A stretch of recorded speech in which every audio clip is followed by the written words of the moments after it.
इस वीडियो को आखिरी तक जरूर देखना। आप इतिहास के रहस्यमयी और हैरान कर देने वाली घटनाएं जानेंगे। नंबर 1, आपने वैम्पायर की कहानियां और फिल्में जरूर सुनी और देखी होगी, लेकिन क्या सच में वैम्पायर होते हैं या फिर लोगों का ये एक डर है? वैसे तो दुनिया में ऐसे बहुत से लोग हुए हैं जिनकी हरकतें वैम्पायर जैसी थी। उसके दांत नुकीले होते हैं और वो लोगों का खून पीता है। वैम्पायर की ये कहानियां अमेरिका से शुरू हुई थी। इसके पीछे एक अजीब कहानी है, कैसे लोगों के अंधविश्वास ने एक डर पैदा किया और उस डर से लोग आज भी डर रहे हैं। ये बात 1790 के आसपास की है। अमेरिका के अंदर एक जगह है, न्यू इंग्लैंड। ये जगह जंगल और पहाड़ों से घिरी हुई है। इस जगह पर यूरोप के लोग 1790 के आसपास आकर यहाँ पर बसने लगे।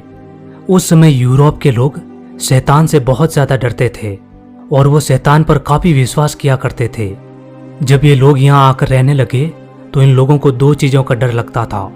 एक तो ये डर था कि पहले से जो लोग यहाँ रह रहे हैं शायद उन लोगों को हम अच्छे नहीं लगेंगे, और दूसरा डर ये कि जंगल और पहाड़ों में शायद यहाँ शैतान रहते होंगे जो हमें नुकसान पहुंचाएंगे।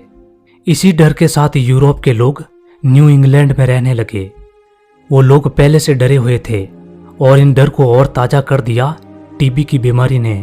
हम जानते हैं कि टीबी की बीमारी एक दूसरे में फैलती है। टीबी का मरीज यदि खांसता है या फिर सींखता है तो उससे टीबी फैलने का खतरा होता है।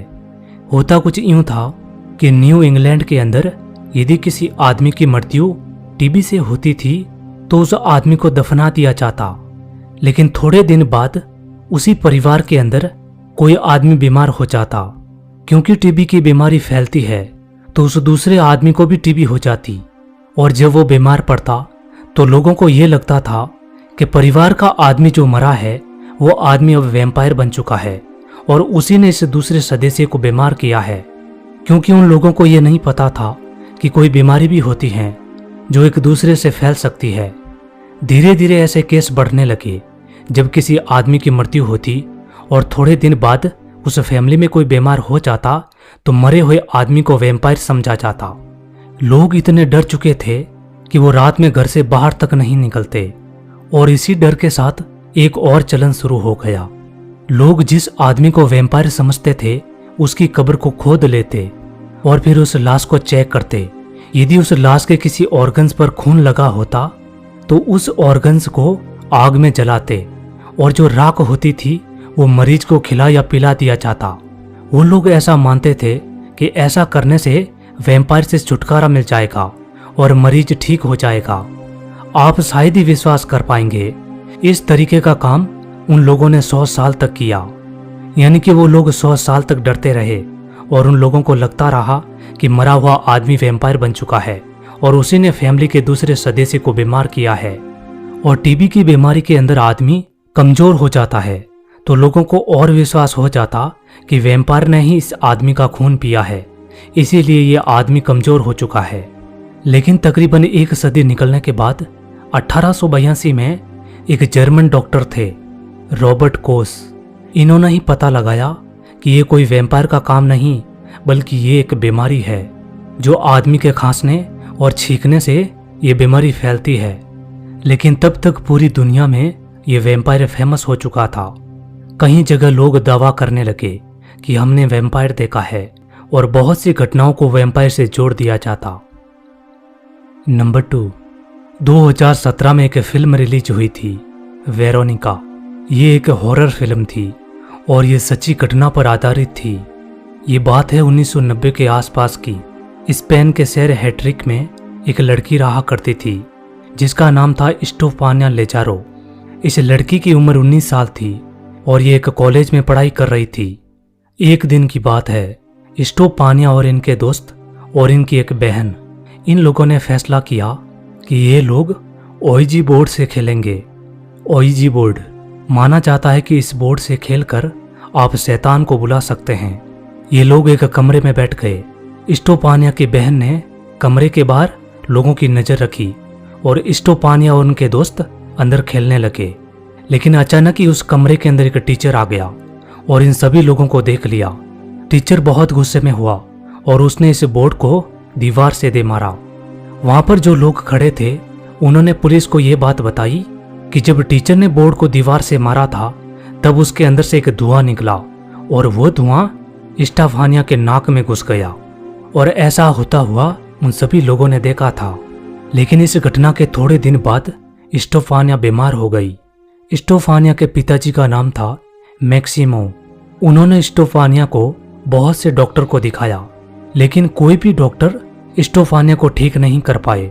जब डॉक्टर शरीर को चेक करते तो उनका कहना था कि आपकी बेटी बिल्कुल सही है, इसको कोई बीमारी नहीं है। लेकिन स्टेफानिया ठीक नहीं थी।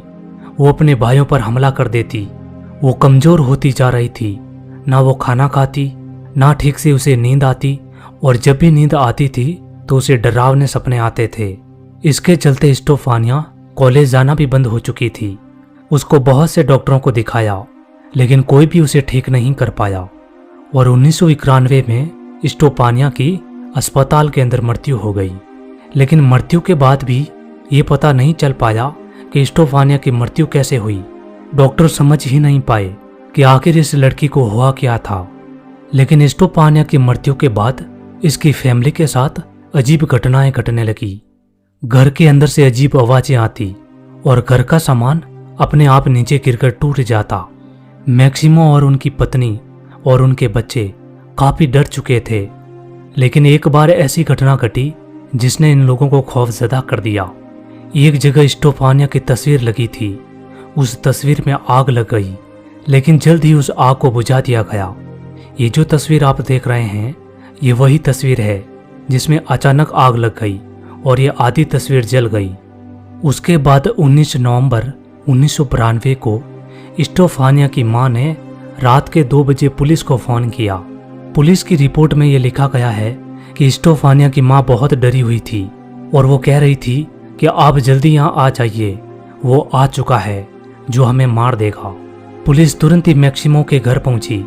पूरा परिवार काफी डरा हुआ था और एक जगह बैठा हुआ था। पुलिस को लगा कि शायद घर में कोई है जो इन लोगों को डरा रहा है, इसीलिए पुलिस ने उस घर की छानबीन की। छानबीन के दौरान कई बार पुलिस वालों के ऊपर बहुत सारा सामान गिरा जिसे पुलिस वालों को चोटें भी लगी, लेकिन उनको घर के अंदर कोई नहीं मिला। ये जो रिपोर्ट आप देख रहे हैं ये इसी केस की रिपोर्ट है। बाद में इस फैमिली ने इस घर को छोड़ दिया, लेकिन ये फैमिली कहाँ गई और इसके साथ क्या हुआ बाद में कुछ भी पता नहीं चल पाया। और इसी सच्ची घटना पर 2017 में वेरानिका इस नाम की फिल्म रिलीज हुई थी। नंबर 3, आपने ऐसे वीडियो जरूर देखे होंगे। कहा जाता है कि ये जो बीच में चीज नाच रही है इसके अंदर एक शैतान कैद है और वही लोगों के सामने नाच रहा है। दुनिया में ऐसे बहुत से लोग हैं जो इस बात को सच मानते हैं, लेकिन इसकी सच्चाई बिल्कुल उलट है जो आपको चौंका कर रख देगी।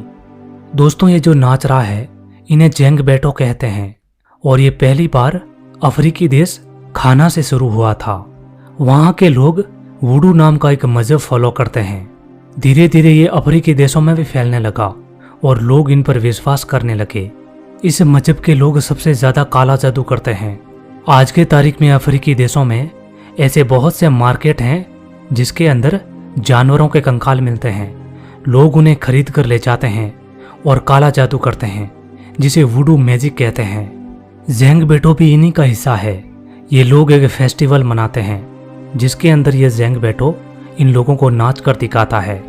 वहाँ के लोगों का मानना है कि इसके अंदर कोई आदमी नहीं होता बल्कि इसके अंदर एक शैतान कैद है जो हमारी रक्षा करता है। जेंग बेटो का एक सरदार होता है जिसको जहूलू कहते हैं। इसकी साइज थोड़ी लंबी होती है, लेकिन जेंग बेटो का सबसे फेमस जो सरदार है उसको अथोहा कहा जाता है। वहाँ के लोगों का ये मानना है कि जेंग बेटो रात में हमारी रक्षा करते हैं। इसके अंदर जो शैतान है वो हमें हर रोज देखते रहते हैं। यदि हम गलत काम करेंगे तो वो हमें सजा देंगे। यानी कि जेंग बेटो अफ्रीका के अंदर पुलिस का काम भी करते हैं।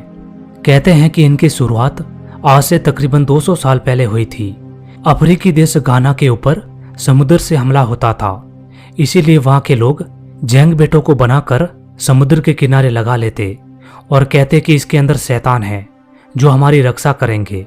और वहीं से लोगों के अंदर यह धारणा पैदा हो गई कि ये जैंग बेटो हमारी रक्षा करते हैं। कहा जाता है कि इसके अंदर कोई आदमी नहीं होता, लेकिन कई बार ऐसे वीडियो सामने आए हैं जिसके अंदर आदमी दिखाई देता है। और जब जैंग बेटो नाचता रहता है तो आसपास में 2 से 3 लोग रहते हैं। यदि वो गिर जाए तो तुरंत ही लोग उसको उठा देते हैं, ताकि जो अंदर आदमी रहता है वो लोगों को नजर ना आए और लोगों का विश्वास इन पर बना रहे। ये सब करने से इन लोगों को काफी पैसे मिलते हैं और इन लोगों का कारोबार चलता रहता है। लेकिन इसके बारे में दोस्तों आप क्या सोचते हैं, हमें कमेंट करके जरूर बताइएगा। नंबर 4, टाइटैनिक से जुड़ी बहुत सी कहानियां आपने सुनी होगी, लेकिन टाइटैनिक से जुड़ी एक प्रेम कहानी है जो आपके आंखों में आंसू ले आएगी। टाइटैनिक के ऊपर 2 पति पत्नी सवार थे, इसिडोर सैट्रॉस और इसकी पत्नी एंडा सैट्रॉस। इसिडोर जर्मनी के रहने वाले थे, लेकिन जब वो अमेरिका गए वहां पर उनकी मुलाकात एडा से हुई और इन दोनों ने शादी कर ली। इनकी शादी को 40 साल हो चुके थे, लेकिन कहते हैं कि ये दोनों कभी अलग नहीं हुए।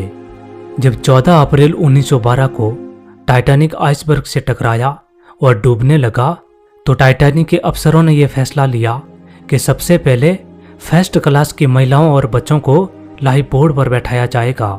और इसिडोर और एडा फर्स्ट क्लास में ही सवार थे। जब औरतों को सबसे पहले बैठाया तो एडा को भी लाइफ बोर्ड में बैठा दिया गया और साथ में इसिडोर को भी कहा गया कि आप भी अपनी पत्नी के पास बैठ जाइए। लेकिन कहते हैं कि इसिडोर बहुत ही ईमानदार थे। इसिडोर ने कहा कि नहीं, जब मेरी बारी आएगी तभी मैं बैठूंगा। जब इसिडोर लाइफ बोर्ड में नहीं बैठे तो उनकी पत्नी एडा भी वापस टाइटैनिक पर चढ़ गई और दोनों ही साथ में जाने का इंतजार करने लगे। कहते हैं कि इनके दोस्तों ने इन्हें काफी समझाया, लेकिन दोनों अलग नहीं होना चाहते थे। इसिडोर और एडा के साथ एक और लड़की थी जिसका नाम था एलन बर्ड। कहते हैं कि एडा जब लाइफ बोर्ड से उतरी तो अपनी जगह पर एलन बर्ड को बैठा दिया और अपना जैकेट उसे दे दिया ताकि उसे सर्दी ना लगे। यानी कि एडा समझ चुकी थी कि हम जिंदा नहीं बच पाएंगे। उसके बाद दोनों पति पत्नी दूर जाकर एक जगह बैठ गए और दोनों ने अपना हाथ पकड़ लिया। इसिडोर और एडा को आखिरी बार भी इसी तरह बैठा देखा गया था। बाद में टाइटैनिक डूब गया और उन दोनों की मृत्यु हो गई। आज भी इन दोनों की प्रेम कहानी को याद किया जाता है और ये कहानी पूरी दुनिया में मशहूर हुई थी। उम्मीद है दोस्तों वीडियो आपको अच्छा लगा होगा। यदि वीडियो पसंद आए तो वीडियो को लाइक और चैनल को सब्सक्राइब जरूर कर देना, क्योंकि ऐसे ही वीडियो हम आपके लिए लाते रहेंगे। मिलते हैं अगले वीडियो में।